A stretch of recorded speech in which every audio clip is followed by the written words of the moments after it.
Hey guys, it's Savannah, and it has been quite a while since I uploaded a video, but if you follow me on Instagram or on Facebook, then you will know that baby number 2 was born 5 weeks ago. Last month on August 12th, he made his way into the world, another little boy. His name is Jackson, and a lot of people are really shocked and have a lot of questions when I talk about the way that I did my pregnancy and the way that I did my birth. He was my very first home birth, which was such a great experience, and I'm actually working on his birth story right now. That will be put on the blog, so keep an eye out for that. That'll probably be up in another week or two, and I also have some video footage to share from that. But a lot of people have a lot of questions when I talk about the way that I did my pregnancy, because I did things very unconventionally, and one of the number one things that really throws people off is the fact that I didn't have any ultrasounds done, and a lot of people have a lot of questions about that, especially why did I decide not to have any ultrasounds done.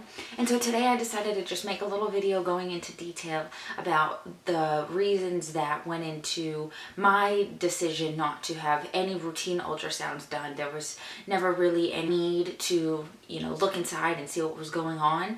And so I just declined all the routine ultrasounds, and so I went the entire pregnancy without seeing him at all, it was tough, but at the same time I knew that my reasons were solid, and I knew that my reasons were backed by science and the research that I had done, and so I felt confident enough to go through my pregnancy without looking at him. In my first pregnancy, I remember the first time I saw my little peanut. I was 8 weeks along, and as the sound of his heartbeat filled the room, any fear or worry or doubt that I have washed away. Tears filled my eyes as I watched my gummy bear, and I marveled behind the science of modern medicine. Ultrasounds, they've become an expected part of pregnancy. About 7 out of 10 women in the United States have at least one ultrasound during their pregnancy. Today, it's difficult for a woman to imagine going through a pregnancy without seeing her baby even once. But really, the technology is actually very new. Sonogram machines were introduced into medicine in about the 1950s, but it wasn't really until the mid-80s and 90s that women were offered routine screening. I remember the ultrasound being so normal that I didn't even think to question the possible side effects or risks that could come of it. Everyone that I had known had an ultrasound, and so I didn't even really think that there were any side effects. So this pregnancy, when I decided to start doing my research, the first question that I asked myself is if ultrasounds were in fact beneficial. In general, there are about 4 main reasons why a woman having a low-risk pregnancy, we're talking about just the typical low-risk textbook type pregnancy. There are about 4 reasons why she might decide on having a routine ultrasound done, and those are going to be to determine the estimated due date, to determine the sex of the baby, to detect possible abnormalities in the baby or the placenta, and to determine the baby's size or the amount of fluid surrounding the baby. In the beginning of this pregnancy with baby number 2, there was some pressure that I put on myself to have a routine ultrasound done. And this was mostly just to determine the due date, because I was still breastfeeding my first son. My period was all wonky and not really regular at all. So I knew that basing the due date of my pregnancy on the period alone was likely to be pretty inaccurate. But really, then I started asking myself, well, how accurate really is ultrasound in determining a due date? And even if science is able to precisely determine the gestational age of a baby, the thing is, all babies are different, and ultrasound cannot predict the future. Not all babies arrive at exactly 40 weeks. In fact, only about 3 to 5% of babies arrive on their estimated due date in this country. There was one study that was done that compared the delivery date accuracy between ultrasound and last menstrual period, and it was actually determined that both going off of a menstrual period and going off of an ultrasound has about the same likelihood of being accurate, with about 61.8% of women giving birth within 7 days of their estimated due date by ultrasound, and 61.1% of women giving birth within 7 days of their last menstrual period, the due date determined by their period.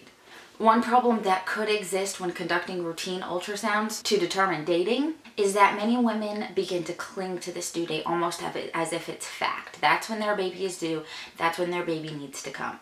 This begins to raise concerns about unnecessary inductions, because prolonged pregnancy is in fact the number one reason why a woman in the United States is induced. It's becoming more commonplace for many expectant mothers to be induced around 39 weeks estimated by an ultrasound, simply because they are 39 weeks pregnant. This is a problem because should the ultrasound be off, studies are showing that if the due date is off even by 1 week, adverse neonatal and childhood outcomes are increased. Birth at 38 weeks gestation comes with a wide range of negative side effects. So even if the mother wasn't really concerned about when her due date was and she was just going to let her baby cook however long it needed, other reasons for deciding to undergo a routine ultrasound would be to check for possible abnormalities or defects in the baby or the placenta. A potential negative outcome of that is that many congenital defects and prenatal diagnoses have high false positive rates. And researchers have actually determined that routine prenatal ultrasound may result in unnecessary psychological burden to the parents. In 2010, it was determined by existing evidence that there is, quote, no conclusive evidence that the use of routine umbilical artery Doppler ultrasound or the combination of umbilical and uterine artery Doppler ultrasound in low risk or unselected populations benefits either the mother or the baby.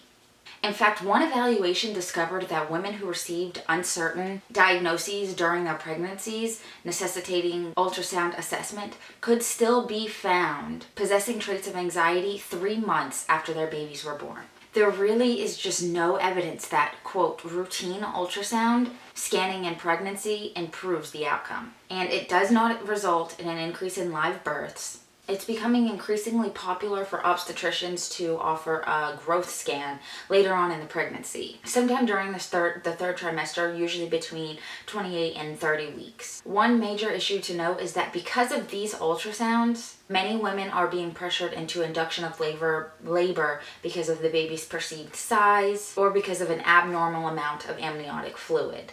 In fact, some expectant mothers are even diagnosed with fetal masochromia, or big baby in layman's terms. While this diagnosis may be concerning to the mother, because any diagnosis of something being abnormal during a pregnancy is going to concern the mother, research is showing us that there is significant error that can be seen when estimating fetal weight by ultrasound, and that relying on ultrasound for the estimation of the fetal weight can lead to unnecessary interventions. Women who are diagnosed with fetal macrosomia are often pressured into induction of labor in order to avoid potential complications. However, the Journal of Perinatology says that fetal weight alone is not an indication for induction of labor, because induction does not reduce the risks of cesarean section in cases of larger babies. One of the biggest concerns when it comes to women whose babies are diagnosed with fetal macrosomia is shoulder dystocia, or the shoulders actually getting stuck in the birth canal when the baby is being born.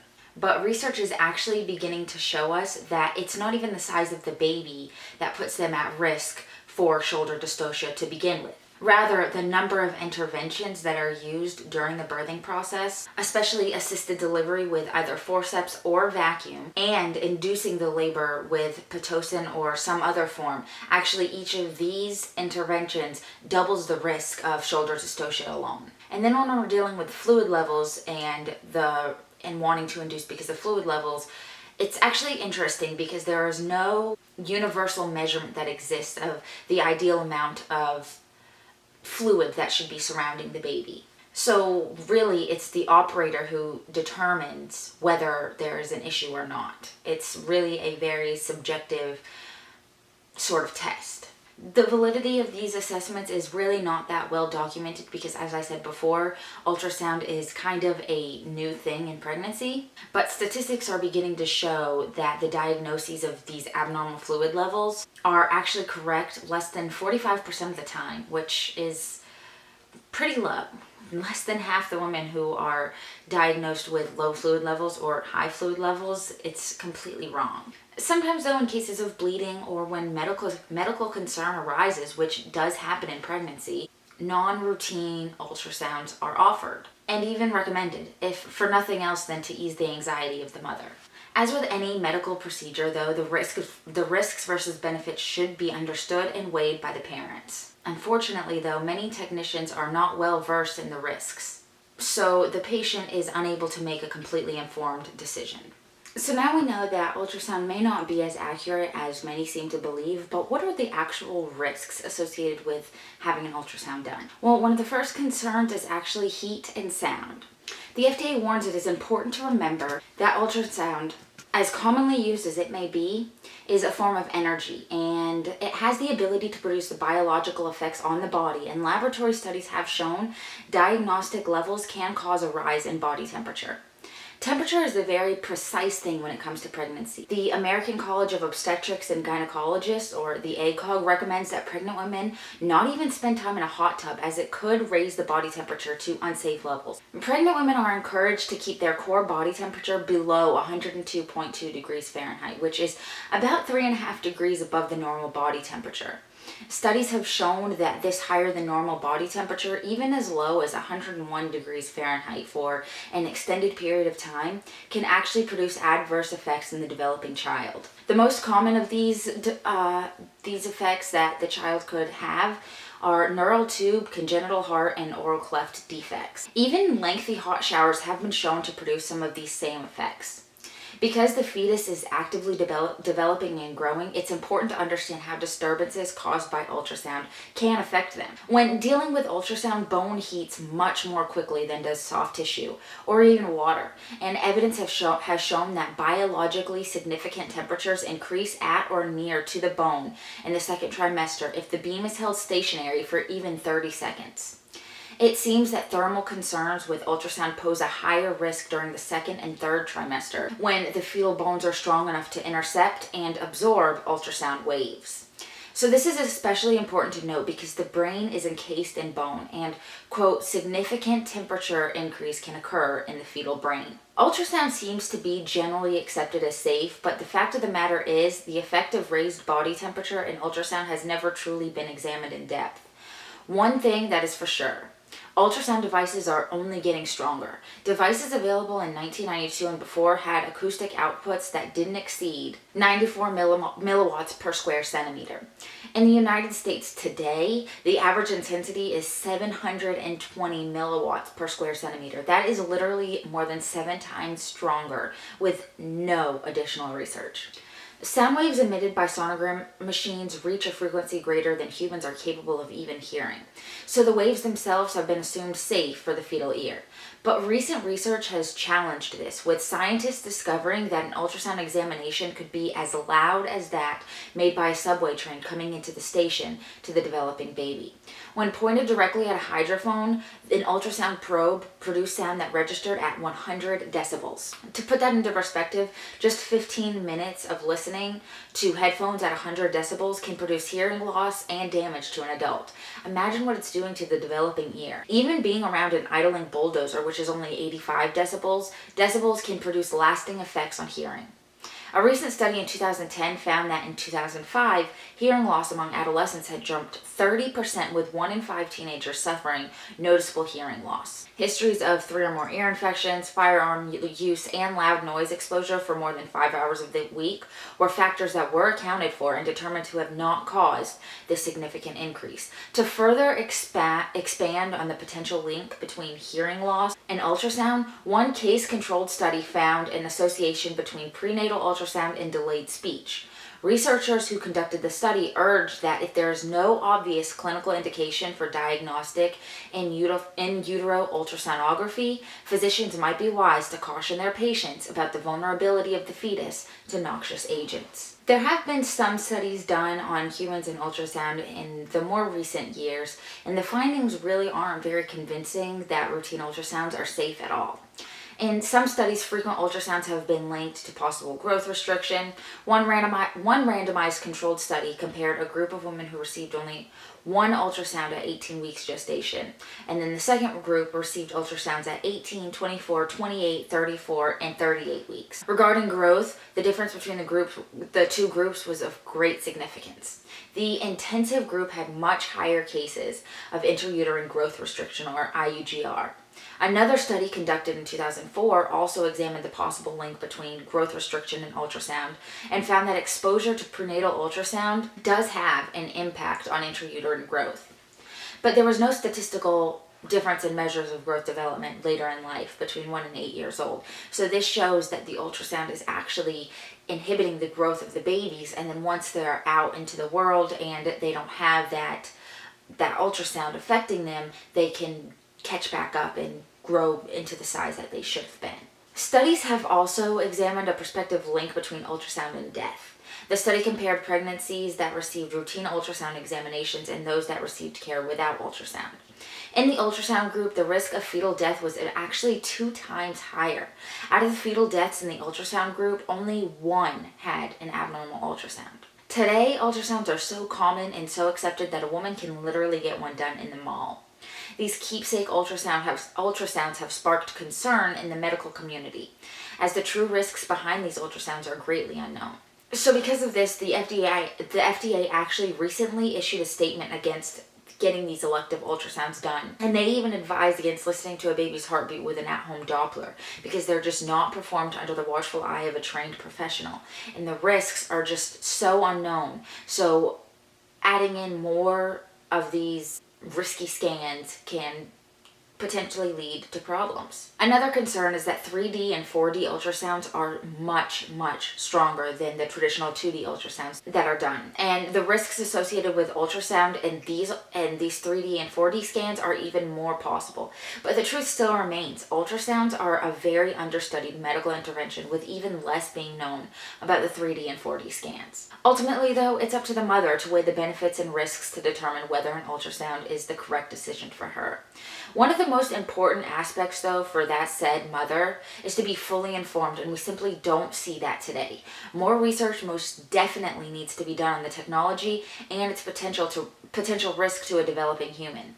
As Beverly Beach, chairman of the Association for Improvements in Maternity Services, stated, "I'm not sure that all the benefits of ultrasound scans outweigh the downsides. We should be advising women to think very, very carefully before they have any scans at all." So for all you pregnant women out there, make sure to ask your doctor about the risks and seeing if ultrasound is right for you. It's not just a package deal with the pregnancy. You have the power to make the decision of whether you want to have an ultrasound done or not. And I'm living testament with going through a 44-week pregnancy with not one ultrasound and giving birth to a healthy, happy, strong baby boy, that ultrasounds aren't necessary for a positive pregnancy outcome.